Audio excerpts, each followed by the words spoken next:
Welcome to another edition of the Committed 100 Ministry Group, where we are 100% committed to teaching the Bible to those who are 100% committed to learn. And we are currently in our verse by verse study of the book of Proverbs, and we're still in chapter 17. I certainly hope that you've been following this study in Proverbs since the beginning. I know that Facebook changed their format where a lot of programs that were being live streamed that used to be saved, and they cut off a bunch of programs, probably millions of programs that were streaming on their platform. And so we had to switch over to YouTube, which I think was and is a much better fit for what we're doing. I've always said that, the providers are, they're the masters. They can do whatever they want. Brother David, my man, Mr. Bergen, God bless you, brother. Your weather, I hope that smoke is clearing up in Canada, man, because it's really gnarly. But you send me those pictures of Canada, I keep thinking, man, that'd be a nice place to live. But yeah, keep me posted on all the fires over there. Thank you, brother. I appreciate you very much. Um, no, no Committed 100 Wednesday. I got a doctor's appointment in the morning, so it's going to be a crazy July and August because I'll be taking a few weeks off in August, which is usually traditionally my birthday's coming up in August, God willing, and I want to take some time off and do some things, rest the body. But yes, okay. To the study. We live in a age of fools. I think fools reign today in every facet of life. There is no question that we are living in the age of fools. And the internet, the social media platforms are deluged, drowning in fools. Programs, advice from everywhere. It's a ship of fools, and we are passengers on it. Well, what does that have to do with the text? Well, I'll tell you this. Let's just go to verse 10 of Proverbs 17. A reproof entereth more into a wise man than 100 stripes into a fool. We're going to see that a lot of people, and I'll throw myself in the mix, um, haven't learned a very valuable lesson that there is literally nothing you can do to change the mind of a fool. You can't. Reproof entereth more into a wise man than 100 stripes into a fool. We're going to see a lot of what God teaches us about fools. And I pray that we are not them. You say, I'm not a fool. Well, let me ask you this question. How are you doing when you get reproved for something? A wise person will receive reproof. Okay. That's why I said the entire study of Proverbs is just a contrast in wisdom. Either you have it or you don't. Now, if we're being reproved for behavior or things we say, or whatever, and it's legit, and we receive it, then we're wise. If not, we're fools. There you go. Now, some of us don't like being reproved. We don't like being corrected. We're content where we are. We think that there's something about us that eventually will get to the place where I can grow more. Well, I don't know what that is. Sometimes we just need a good old fashioned reproof. That's why I used to love and still do. I like hard preaching. I like preaching that just tells it. Those are the guys that I give respect to. Just tell me the truth. You know, a wise person receives reproof, fools don't. Now, the question is, and this is an Old and New Testament teaching about reproof. A lot of people don't like their pastors that teach and preach hard. They describe it as hard. I don't know what they think Jesus was doing. Okay, reproof is to rebuke with severity of words, to deliver strong medicine to one who refuses to repent. We don't know anything about this in our so-called church age because we're just raising a bunch of babies. We ought to just rename our church or churches Nursery Rhyme Baptist Church. Sleepy Time Pentecostal Church. Everyone is just babies. They don't want to be awakened at all. A person who, and this is seen from chapter 1 of Proverbs, a person who has God's wisdom in operation in their life will receive reproof and love it. And not only love the reproof, listen, but the one who gives it. Fools don't. Now, let's be honest. We really don't appreciate those people that come along and reprove us, especially when we need it. No, we don't do that. They see a behavior, particular pattern, whatever, and then they go, you need to be doing this because the Bible says this or this makes more. No, we don't want to hear that. God forbid that you have a preacher that stands behind a pulpit and just lets the truth fly. We're definitely not of that mindset to want to hear from that cat. Not at all. We're just a bunch of fools. But I want to show you the severity of a fool and their stubbornness, that they will not change, and you have to leave all these people alone. It says in Proverbs 27:22, though thou should bray a fool in a mortar among the wheat, you grind him with a pestle, yet will not his foolishness depart from him. In other words, reproof sinks deep into a person, makes a lasting impression on a person's mind and heart. A fool, by contrast, will not leave his or her foolishness alone.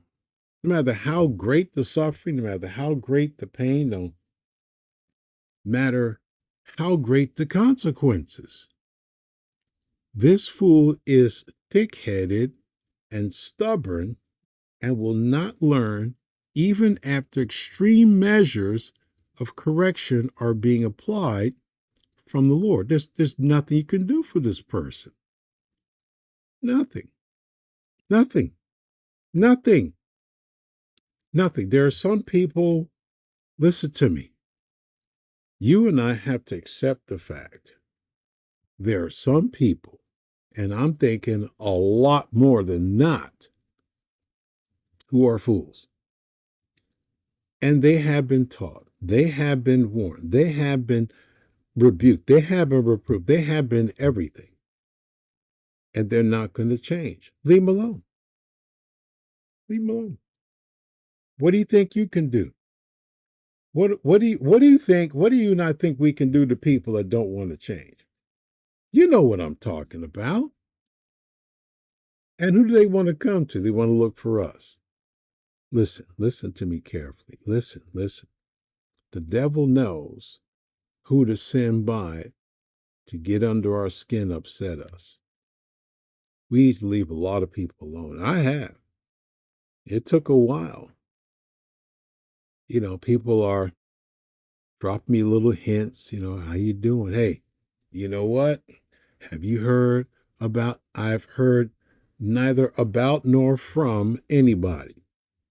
I mind my own business. That's what you should write, or that's what you should tell people. I don't listen for the latest whatever. That's not my concern. My concern is minding my own business and not be a fool. Thick headed. That's what this word fool means. A thick headed, stubborn person. They won't learn. You got to leave them alone.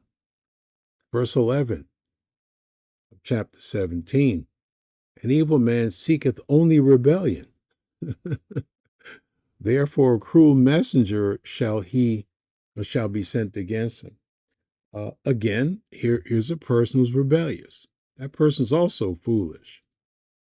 They seek only evil.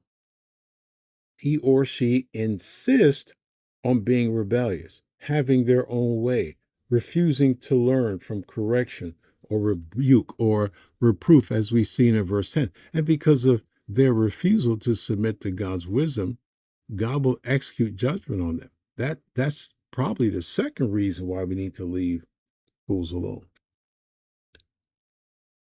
Let God deal with them in a way that the fool will realize that you don't ignore God. Leave him alone. We need to spend our time, listen to me. We need to spend our time with the saints who want to grow. That's it. Spend our time with mutual growth in the church. That's it. That's it. So simple. So simple. So simple. God's going to deal with that person. Make sure you're not in the way.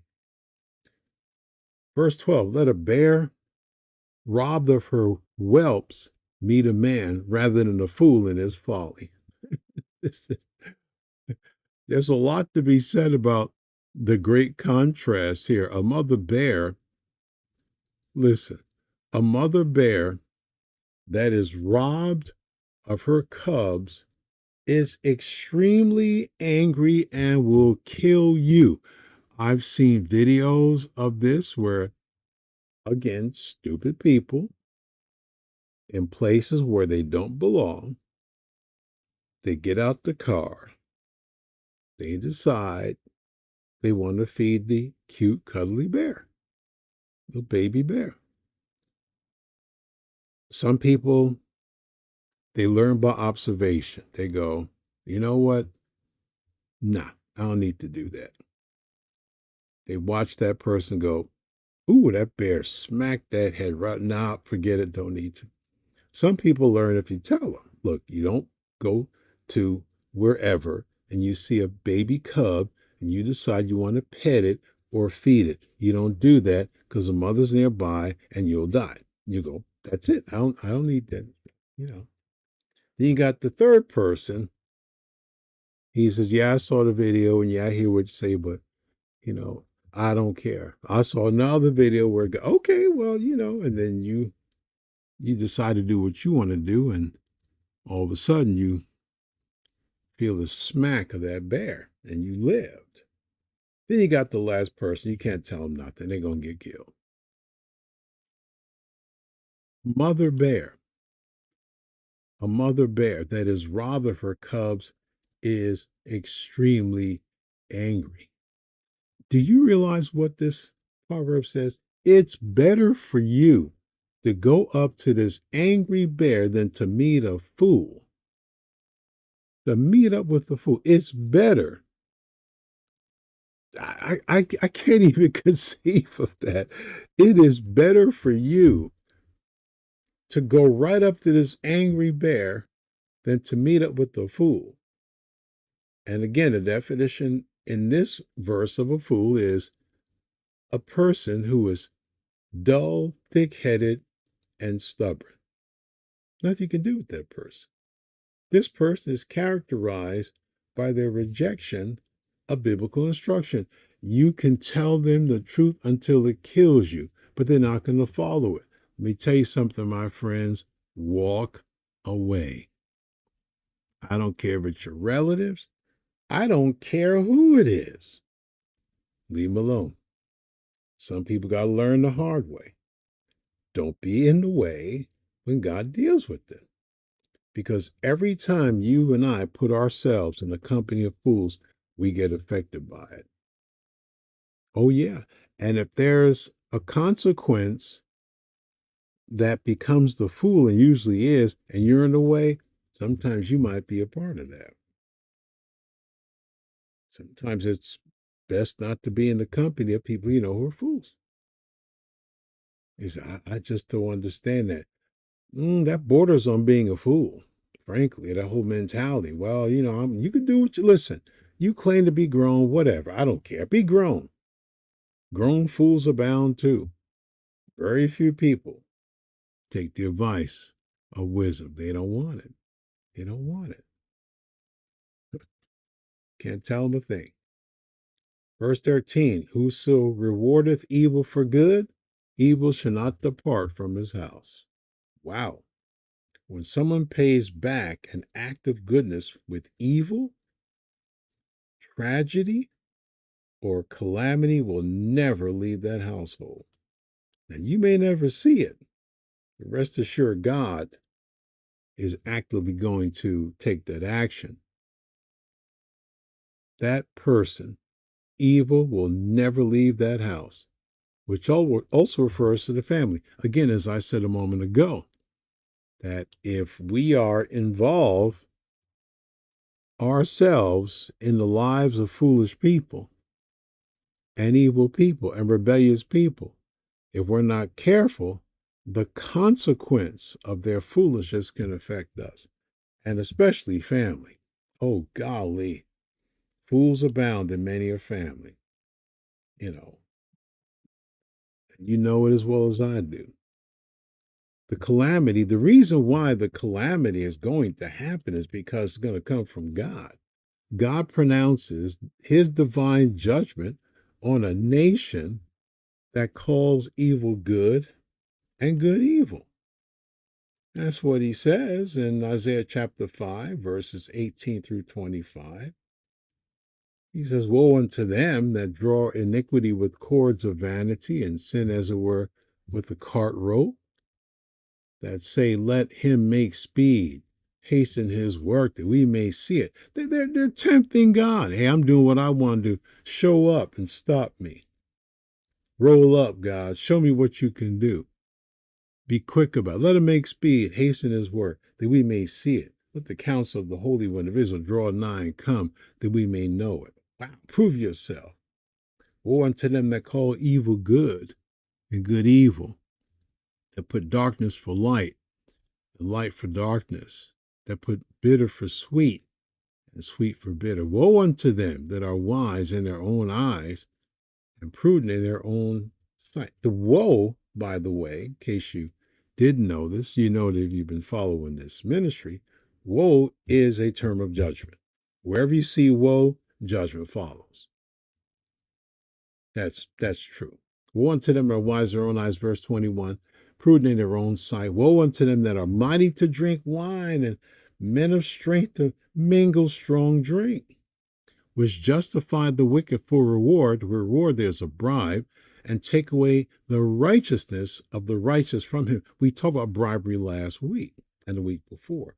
Therefore, as the fire devoureth the stubble, and the flame consumeth the chaff, so their root shall be as rottenness, and their blossoms shall go up as dust, because they have cast away the law of the Lord of hosts, and despised the word of the Holy One of Israel.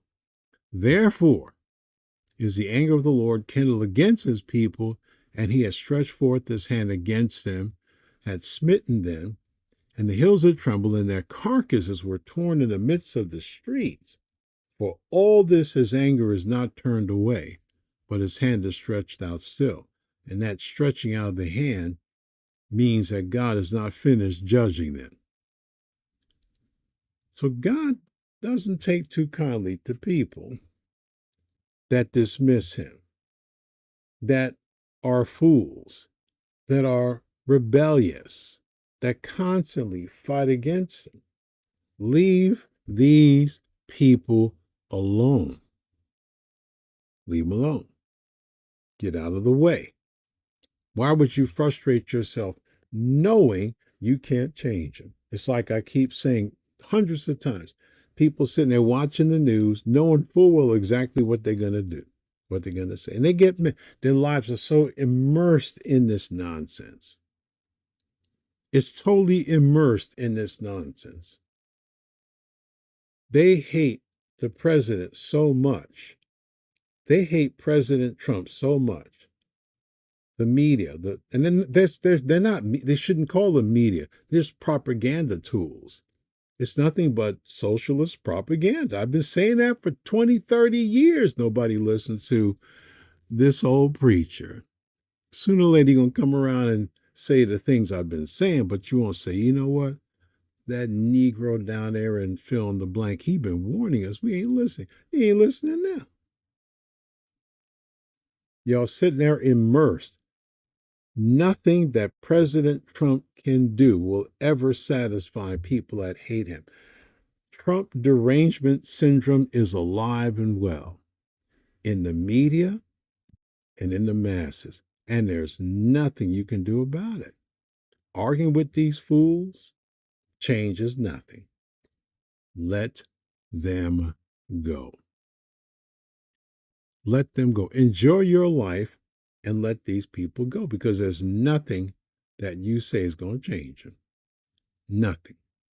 All you're going to do is get yourself mad. Verse 14, in closing here, Proverbs 17, the beginning of strife is as when one letteth out water, therefore leave off contention before be meddled with. Just leave it alone. Just leave it alone. You gotta leave some people alone. Now, let me say this. I do want to say this. Tell you something. I've said it before, but again, as usual, nobody really cares what I got to say about anything.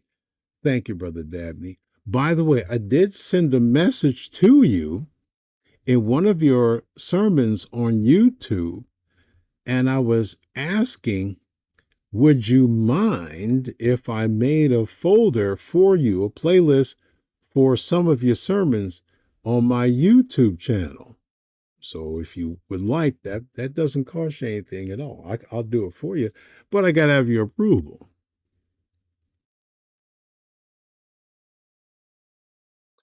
What was I saying? Man, I hate when I do that. I really hate when my brain goes zip. Beginning of strife is as when one letteth out water, therefore leave off contention before we meddle with. Again, another practical verse in this teaching. The beginning of a quarrel is like a crack in a dam, which increases in size until the dam breaks and the water causes great devastation. For that reason, abandon quarrels before they break out. Oh, now my brain focuses on what I wanted to say with with the minute I have left. My views on President Trump have not changed since his first inauguration. And I'll tell you this, I've said it again, no one cares. I said President Trump is not a politician. He doesn't look upon his actions like a politician. He's raw, he's Trump, he's unconventional. He's not a Kennedy, he's not a Reagan in terms of the ability to speak policy. Don't expect it. Look at the record, see what he gets done. He's getting stuff done, ain't no doubt about it. I don't always agree with the things he's doing, but you know what? Usually when that happens, I go, wait on time. And I'll turn around and go, now I understand why he's doing. See, most of the people don't sit around and shut their mouths and then think. He knows what he's doing.